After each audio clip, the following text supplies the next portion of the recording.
In a minute? Yeah, I can start. I'm Molly. I've been playing tabletops for over a decade now. I'm passionate about this topic because my first tabletop was Shadowrun 5e, which is not a beginner-friendly system at all. My friends did some things right and some things wrong, but I stuck with it, and tabletops are now my favorite hobby. So clearly, even if you are thrown in the deep end, it can work. Yeah, so I have a lot of opinions on this topic. Yeah, I'm John. I run summer school and after school program RPG programs for middle and high schoolers. And I just finished a research project with the University of Minnesota based around teaching games to middle and high schoolers that have educational components in them. I'm Amanda Larsen. I use she, her pronouns, and I wanted to be on this panel. I proposed this panel because I run a Dungeons & Dragons Magic the Gathering summer camp for mid-high and high schoolers, and have learned a few things over the years about teaching games with youth. I've been playing tabletop games for about 35 years, starting with Vampire the Masquerade. Yes. So we've got somebody who started with Shadowrun and started with Vampire. Okay. Hi, my name is Chris. When I'm not gaming, I'm a high school teacher. I got into gaming back when first edition AD&D came out. I have when I got my teaching certification, my project was how to teach literary analysis through role-playing games. Okay. And for middle schoolers. I've taught a whole bunch of middle school and high school people how to play games, and I have, when I was running Pathfinder Society, I was the person whose table they sent all of the I've never played Pathfinder before people to. So you got a good touch.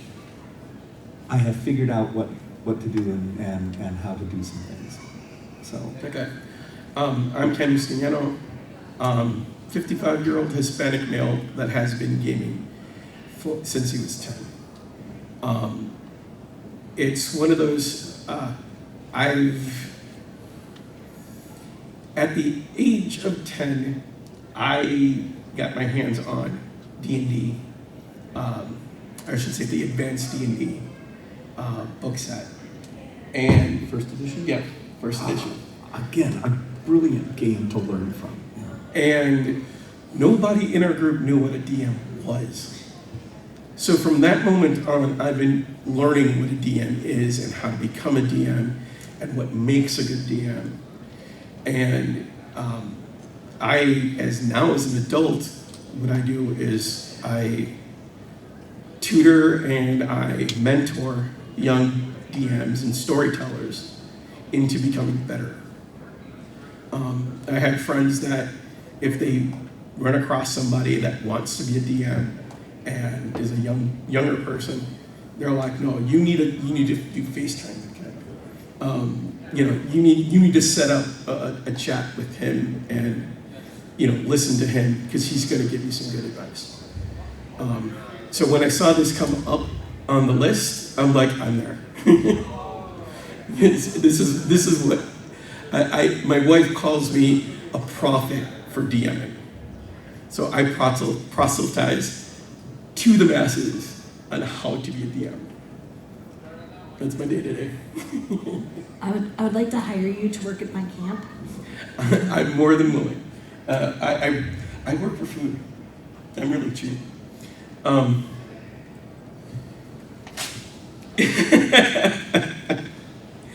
So the first question I wanted to start off with, the way that I'm going to run this so that everybody knows, I'm going to ask a question to the panel. I then will allow the audience to ask a question. Then we'll start down the row and each guest gets to ask their question to the rest of the panel and even to the room. And then we'll ask for one from the audience. That way, audience gets participation right up front. We get to tell our stories, we get to share our experiences and our knowledge, but it's more directed to their needs than it is for us just talking. If you can follow with me. So the first question I wanted to ask, give me a second here.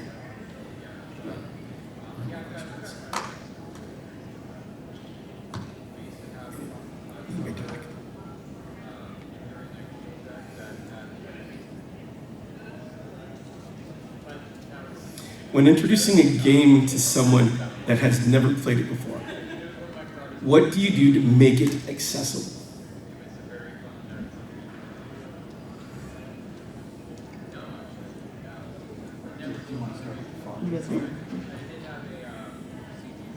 Depends on the game. If it's a game that is a little more mainstream, I look for resources. A lot of games like D&D and Pathfinder have different programs and different fan-made content that you can use to help explain rules. You can have cheat sheets, you can have sidecars that you can put on your character sheet to help explain order of operations that can help in streamlining combat. What really saved me when I was learning Shadowrun was a program called Hero Lab that was a character builder, and you had all the little hover tooltips, so it explained every single thing about all my attributes, all my spells, made it super simple. So I look for things like that, which is a lot easier if you're playing a more mainstream game. Obviously, if you're playing something that's a little more obscure, you have to search. But a lot of games, I also play Ars Magica, which is a much less mainstream game. And even that has a form, and there are people talking and having discussions and making things. So most games have a community. One of the things that I really like doing when I'm trying to usually introduce the basics of a game is I go and I see if there's a free sample set anywhere, or usually it's a PDF online. Dungeons and Dragons does this. I'm pretty sure Pathfinder does this. All sorts of games have these sample packs. They want you to get the regular rules, but the sample packs will have enough to get you going. And I find that shortening the rule book so that it's the sample pack and then going, okay, there's more rules later. Learn these and it'll make everything way better. I think that really helps to concentrate what people need to learn, because when you first pick up a textbook size RPG, which is most of them, it can be really intimidating for new players, because if you just go, okay, read this, then nobody is ever going to do that.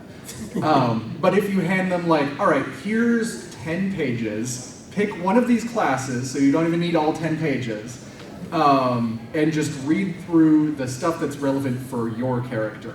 I find that that's a really good way of introducing people to a system without having it necessarily be a simple system. I also run a lot of simple systems, but yeah. No, you guys can chime in, I'll be last. Okay. So I agree with using pre-generated content as being really helpful when you're teaching someone a new game. I also, for people who have no idea what this is about, might spend the whole session doing something adjacent to the game to kind of get our minds thinking that way and to give ourselves some freedom and flexibility to try new things. So about a year ago, a game came out called Adventure Party. And Adventure Party is a 3 times around the table storytelling game, but you have different classes, you go on different adventures. And so for someone who's never done anything like this before, I might start with something like that so they have exposure to the storytelling aspect, because it's not all about the numbers and the dice. It's about having fun and telling a story together. Sure. Another way that you could do that is find people. Is if somebody comes in and says wants to play a role-playing game and has not done so before, ask them if they've played any video games, which gets them to the idea of what kind of story to tell and what kind of decisions to make without bringing some of the math into that. That's really smart.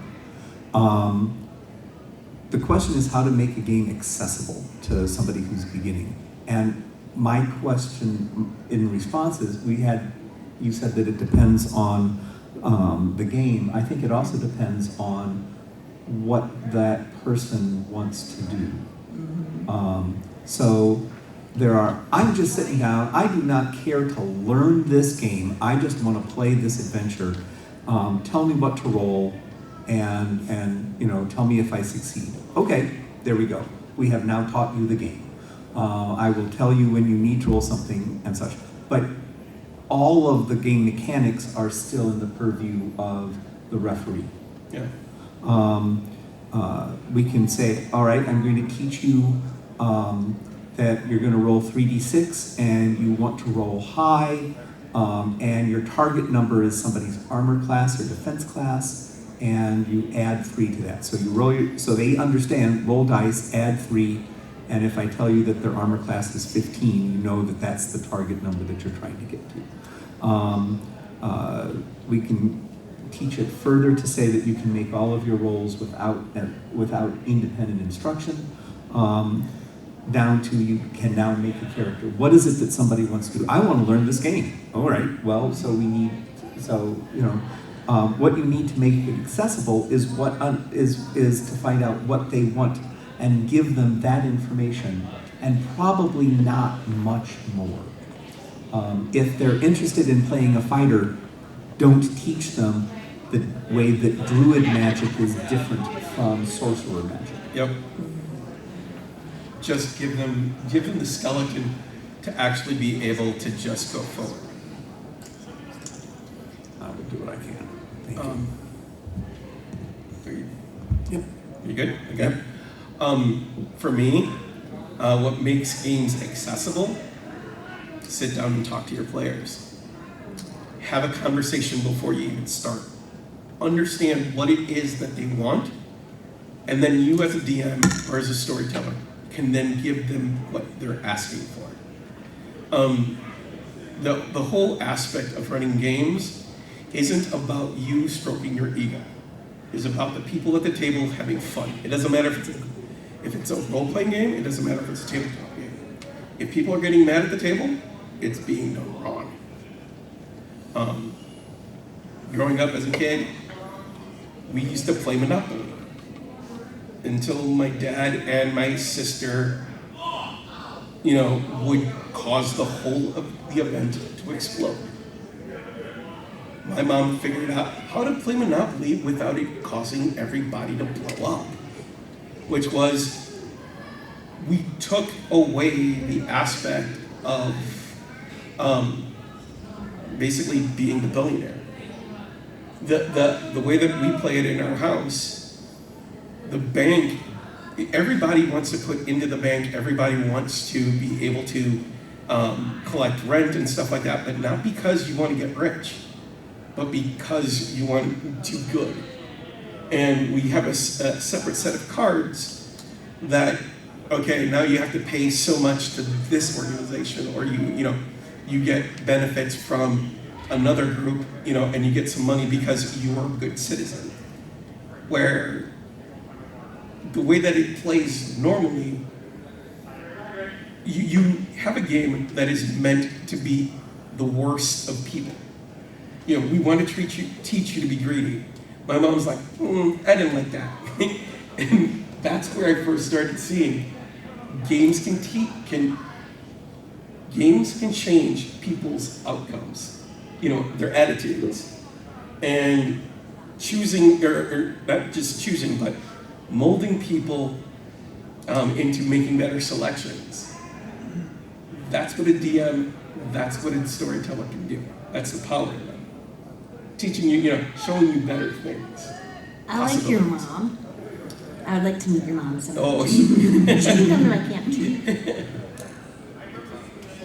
And it's the funniest thing is when I pointed out to her that this is what she taught me, she doesn't even realize that that's what she was doing. So, starting at that end. Adding on to that, when you're setting tone for the table in the game, you should also make sure your newbie knows the tone for like the game night. Are you a really relaxed table? Are you chit-chatting? Are you eating food? Or are you there to play the game and are really intent? Those are two totally different nights. I had two different running game nights for a long time, and they played totally differently, and some of my friends would not be able to stand the other one. People need to know what they're getting into. Not just the game, also what the hangout is like. Very important. Yeah, I'll usually have like a little preview sheet that I give to my players with stuff like, here's what the tone is going to be, here's the general setting, here's any like triggers. Usually I don't have any, but like here's what they could be if theoretically I had them in the game. Stuff like that, where it's kind of everybody knows generally what they're getting into. And you avoid the problem of, because I've had this before, where you have a party of very serious, one person's playing a barbarian, one's a ranger, one person's the wizard, and we're here to go save the world. And then player number 4 comes in as I'm an escaped clown from the circus, and my mission is to spray everybody with my little lapel flower. And that's my mission in life. And so you have everybody doing the serious tone stuff, and then Chuckles on the side is doing his thing. And the group doesn't mesh together. I've tried, and it's better if you just establish a tone at the start.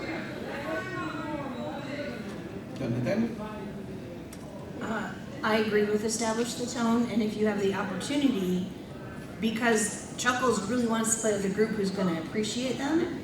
And you have if you've got multiple groups that you can sort people into, so that their expectations are going to be met in the way they want to. Similarly, the different styles within gameplay.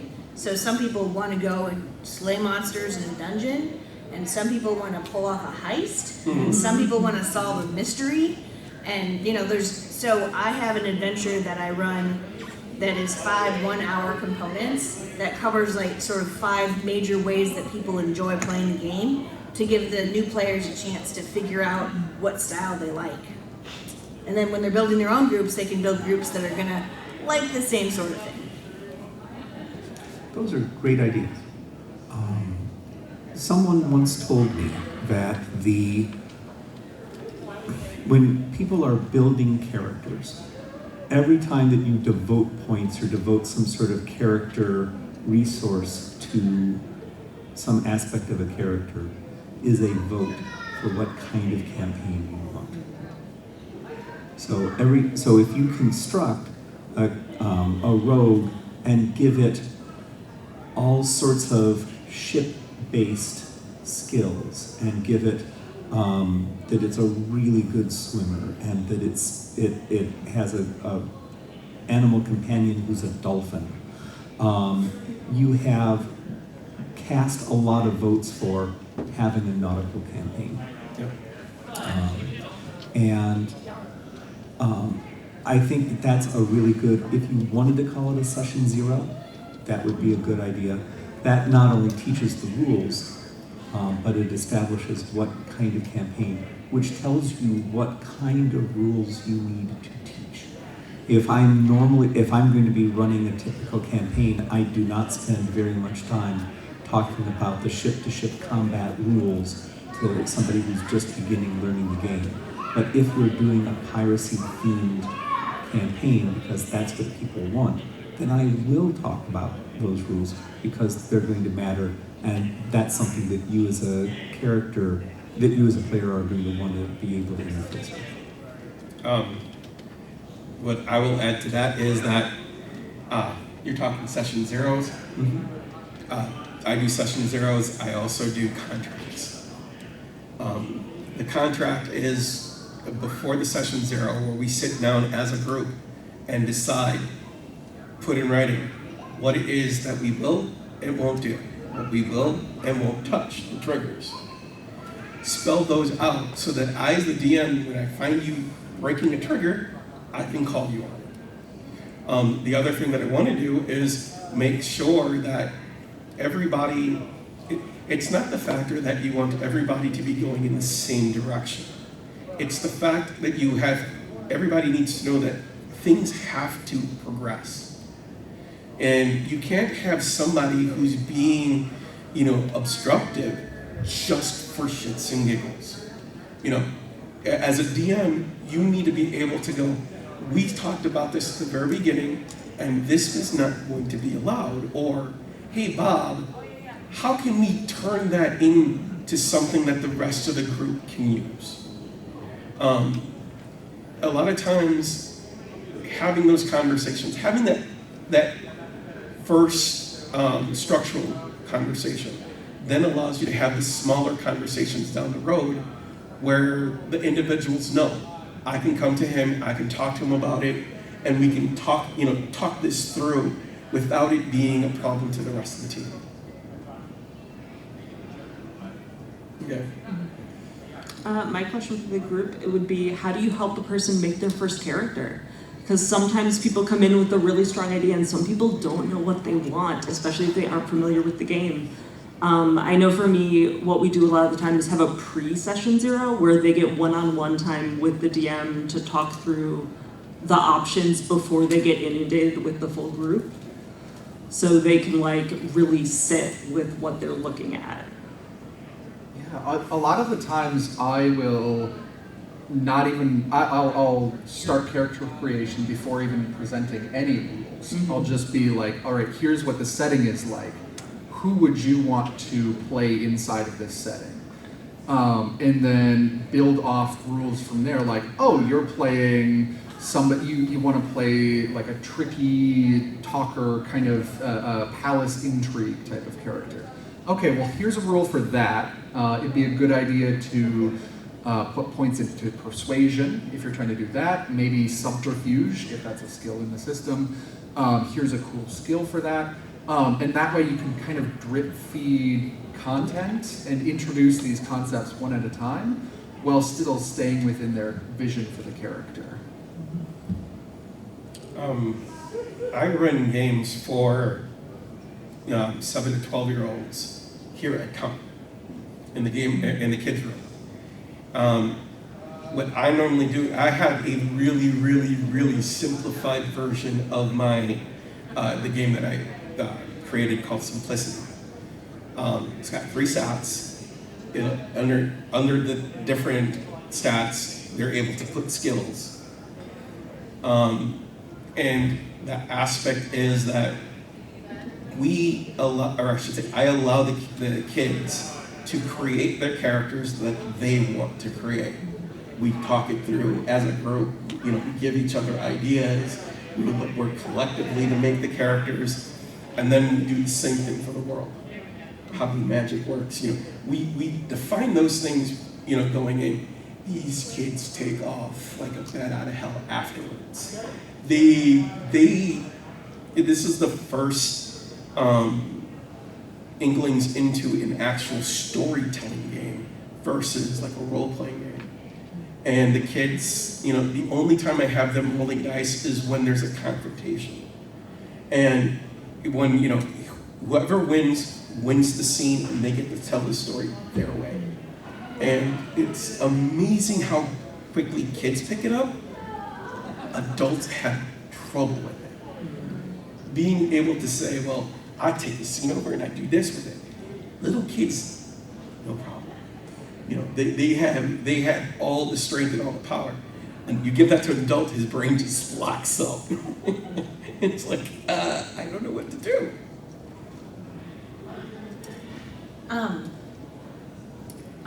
3 practical things that I do for character creation with new players is I print out a large character sheet, like this big, so that I can point at the spot where we're talking about.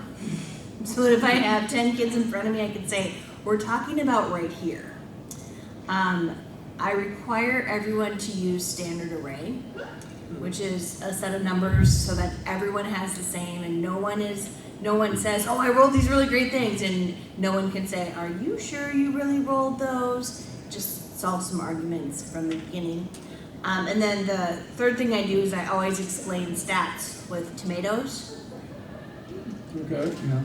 Why tomatoes? because strength is your ability to crush a tomato. Okay.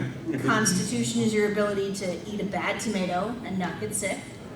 Dexterity is your ability to dodge a tomato that's being thrown at you.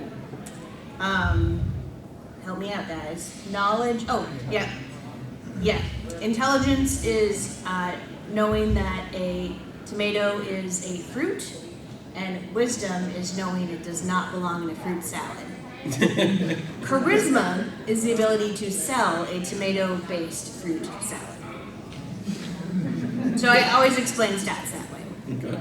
That's called salsa.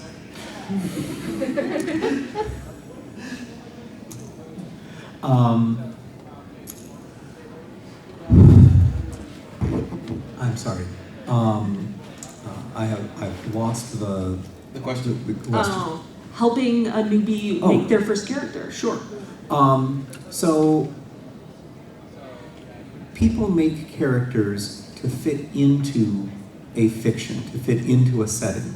So you started with Vampire the Masquerade, and Vampire the Masquerade has every chapter begins with with a long fiction piece, and there's a lot of people who roll their eyes at long fiction pieces in role-playing games. But I am here to tell you that long fiction pieces in role-playing games helps convey to new players what the setting is. What, not just we are in this city at this time, but what the kind of expected actions are. Right. And so what I will, a lot of times if I am starting a session, I will set it in the setting will come from fiction, and I will say, hey, we are going to be doing everybody. We're doing How to Train Your Dragon, or we're doing we're all playing characters in. Help me out, folks. Name a movie that you'd like to role play in. The Matrix. Or we're all doing Star Wars. Okay. Once you say we're doing Star Wars, you have an idea as to what kind of characters are available, and you can then turn whether you've given somebody some fiction to read or you've named the setting for something that they're familiar with. Then make choices. What kind of character would you like? And if they say, well, I'd like to be the person who's like hauling the Jawa trailer. Okay, well, think bigger. But they've got a decision there, and we can build on that. Then the question is, how much mechanics do you do? On one end, if it's somebody who's really beginning into role-playing games entirely, and if the system is going to require system mastery, then I am going to mostly build their character with their input. Do you want to be the kind of fighter who is very clever about things, or the kind of fighter who just plows ahead? Okay, that helps my decision-making process. If they have experience in this kind of thing before, if they're a beginner to this system, and the system is pretty straightforward, I may teach them the entire mechanics for how to build, and we can build that character together. But the question of how to build a character, one, I think they need to understand the setting that they're going to be placing their character in, and that character's role in that setting, and they need more or less experience in the system depending upon their background. Oh, and in particular, let's say that name a system that requires system mastery. Pathfinder, first edition. There we go. Okay. There's 516 different feats, some of which are traps, some of which you need and aren't obvious. So in that situation, if if everybody's playing a beginning character in there, that's fine. I will let them have more of a say as to what they want. But if they're going to come up with a character that needs to be competitive with other people in the party, all of whom have built their character with a certain amount of system knowledge, then I'm not going to give them a character that cannot shine in that party. I can't keep up. Mm-hmm.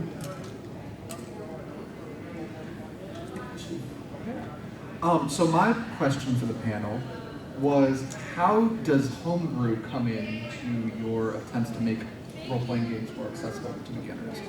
I, a lot of the times, will homebrew out some of the more complicated systems, or say, like with grappling, I'll say, okay, don't worry about the grappling rules, just roll a contesting strength check, and that's it. It's more complicated, but just do that.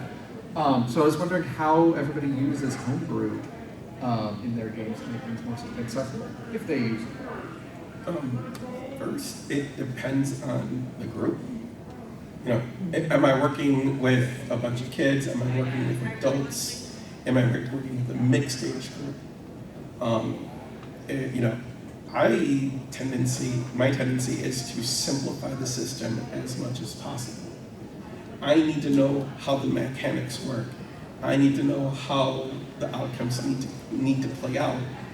They don't need to know that. I just need to give them a number, and they need to hit that target. You know, they need to either be high or low. But overall, it's an aspect of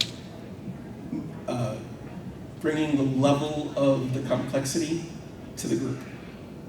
You know, I ran games for special ops teams when I was in the service. I would get sent in the field with guys that were going on mission, and they knew I was a GM, and we would be running Shadowrun games as, you know, they were hitting the LZ. And it's like, I didn't get out of the helicopter, but I kept them calm and focused until we got there. And it's one of those things, it's like, I became part of their lucky charm. We would go up and play before they went on mission, and as soon as they got off, it's like I got pulled back home. And it was one of those things that it's like, I got sent out the first time just because they needed an extra body. And I ended up knowing one of the guys that was on there was in my gaming, you know, the main gaming team that I was with. And over time, everybody else was like, okay, they said that you're really crazy at putting people in situations. And one guy was playing, you know, Shadowrun with us. And they're like, run a Shadowrun game with us. And I'm like, okay, these are the dice you need. This is the sheet that, you know, the character sheet for it. Make a character, gear him up. You know, next time we're together, we'll play. So during their training cycles, I would come in with them every once in a while, and it's like if they had like 15 minutes, we'd have a quick session. And the funny thing is playing with people that understand weapons and giving them a game that glorifies like really tactical situations. I'd be gone out of the room and they would sketch out the whole layout of how the hit was going to go down. You know, and it's like, you know, and they were doing math and complicated, you know, setups, and it's like, no, you know, this area is where, you know, the landmine is going to be, and it's got this area of effect, and we're going to just do this kind of a charge so that it doesn't do any damage to the team, and it does damage, you know, concussive damage to and it was just, it rolled quickly out of control for them because they were having so much fun with it.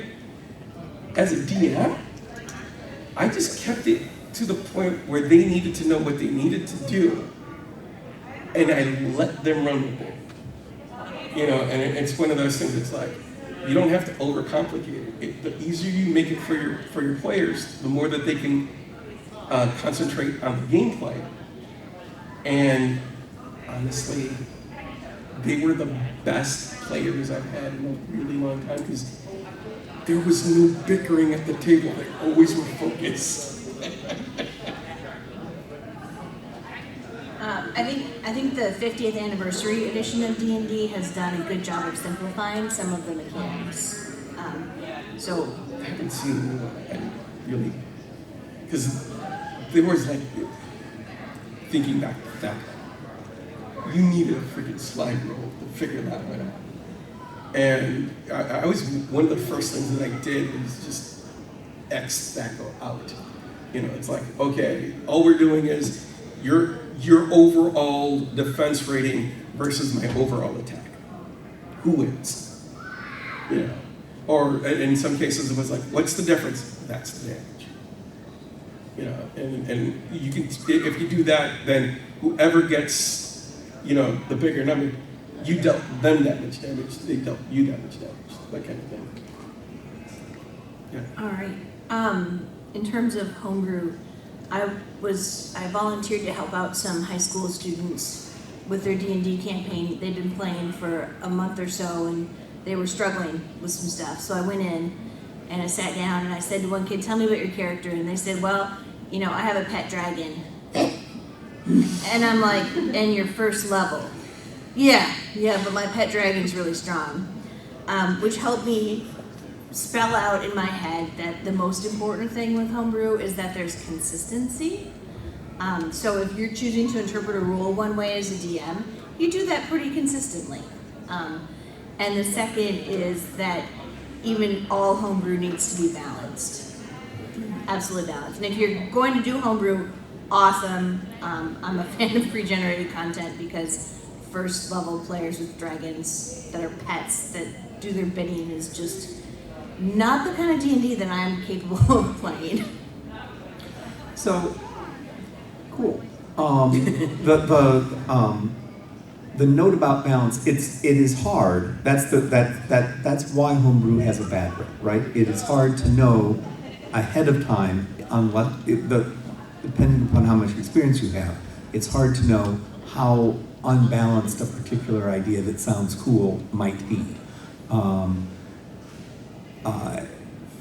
Canonical example back in the 90s was lightsabers. For how much homebrew, how much rules to change in a game, I think it depends on the players, and it depends on, weirdly, it depends on the game. Because when you're teaching somebody a game, you are not just teaching them how to play in your campaign, but then they will leave and they will go on to other campaigns, right? Yes? So if I'm running Villains and Vigilantes, or if I'm running Star Ace, raise your hand if in the last 6 months you've played in a Star Ace campaign. Right. So if I change the rules to Star Ace, there's not a lot of damage that gets done. Nobody walks away thinking, I think I understand the rules to Star Ace. And they don't. There's not a whole lot of damage that gets done there. But if I'm going to be teaching something like D&D or Traveler or Shadowrun, if I'm going to change the rules, I think it's incumbent upon me to make clear to the players that, so there's grappling rules in D&D, or God help us all, there's mounted combat rules in Pathfinder. And I'm going to change them. So when you go to your next D&D campaign, when you run and you sit at the next table, understand that they will probably be doing this differently. I'm doing this because I think it's clearer, or I think it's fairer, or I think it's more fun, or for whatever reason. But make it clear to them that you're changing the rules, that you're homebrewing some aspect of the rules there, and that when they walk away, they know that. That would be my argument about homebrew. Well, that leads into an aspect of you need to have the rapport with the group. You know, you need to have the confidence, or you should have their confidence in the ability of making a change and them letting it go with you. You know, I'm going to take you down a rabbit hole. Please follow me. If you're doing it right, and especially even when you're doing it to novice players, because the thing is, you're setting up the expectation for all other DMs coming down the road. You don't want to set a bad example. You know, you need to be upfront with them and say, what I'm doing is I'm going to do such and such a thing so that it's easier for you. When you go to play with another person, it's going to be different. But at the same time, it's that aspect of if once you get them to say, yes, I will follow you down the rabbit hole, you know, giving them whatever you're doing, whatever changes you're making, whatever, you know, homebrewing you're doing, it needs to be in the best interest of the story. You know, you want the story to lead. You don't want the action, or you don't want, you know, you may speak with them and they may give you certain things that they want as goals. You don't want the goals to drive. You want the story that's developing at that moment in time, hopefully to drive the narrative of how things play out. If you do it right, they give you their, you know, their blessing to, you know, take them down this, you know, roller coaster ride of an adventure, and they will come away with it with a good experience.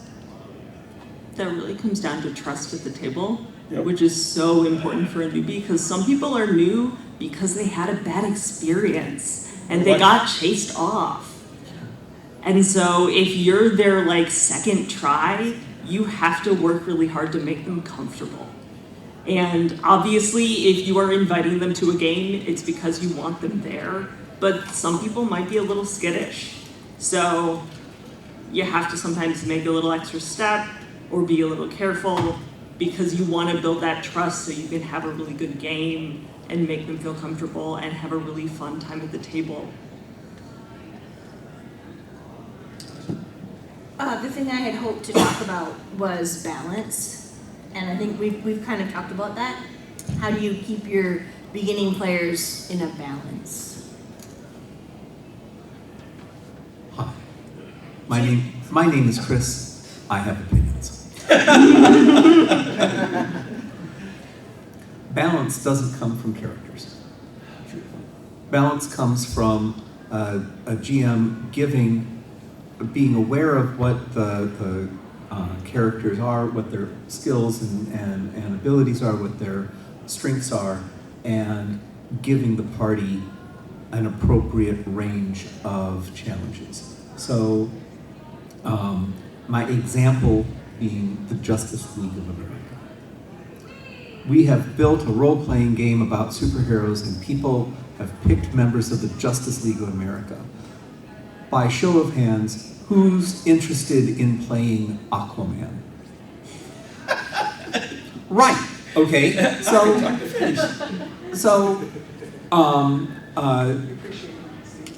Right. By the way, Green Lantern has shown that he can also talk to fish. So Aquaman doesn't even have that. So what you